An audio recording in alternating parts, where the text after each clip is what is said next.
the diversity forms that we see today. Understanding that explosion of diversity has been one of the great challenges of modern paleontology. We spent much of the last 35 years looking at rocks in the first million years after the extinction of the dinosaurs. And through that entire 35 years, I think I found one or two fossil mammal pieces. The finds from that crucial moment in mammal evolution have been notoriously fragmentary and scarce. Until, that is, paleontologist Tyler Leeson landed a job at the Denver Museum of Nature and Science. He joined up with paleobotanist Ian Miller. The two set their sights on a spot south of Denver called Corral Bluffs. Rock layers here hold a clear record of the 66-million-year-old KT boundary caused by the asteroid that separated the age of the dinosaurs from the rise of the mammals.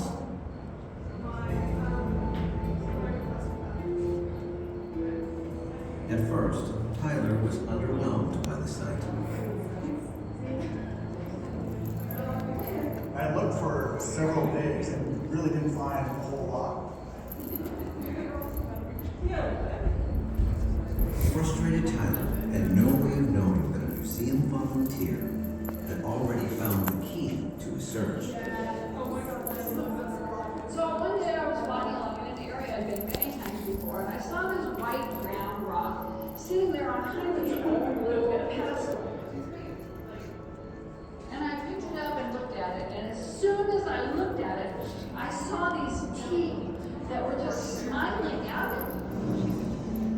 Sharon Nolito had found a piece of mammal skull, big enough to fit in the palm of her hand. The fossil was brought back to the museum and filed away.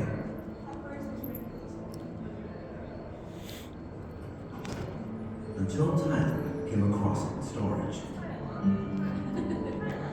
I was downstairs, just looking through the collection, pulling the drawers. And there, sitting right in front, was the palette here now. And I was absolutely I was thinking to myself, well, if this was found here, there's this kind of skull here, there's gotta be. Tyler noticed that Sharon's fossil had been embedded in a specific kind of rock called a concretion. Concretions are mineral deposits that can form around organic material like bone. The concretion can protect the fossil for millions of years.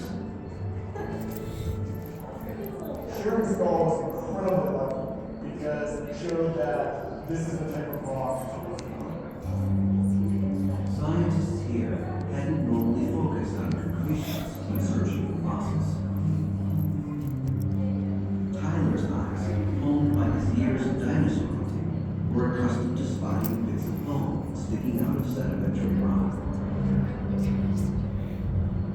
Concretions require an entirely different search niche. Tyler started putting these pieces together, thinking about this new lens.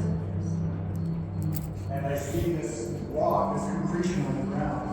The very first one that I pick up and I crack it, and it was amazing. I just found a mammal skull. Tyler had cracked the code. Soon he and Ian began finding fossils everywhere. And not just mammals, crocodiles, ancient turtles. All kinds of creatures were hidden in the rock. Ian, the paleobotanist, focused his attention on the plants that first recovered in the aftermath of the asteroid strike. First thing that comes back are blanket ferns. Ferns are this group of plants that come back after disasters, before the rest of the forest is able to reestablish itself.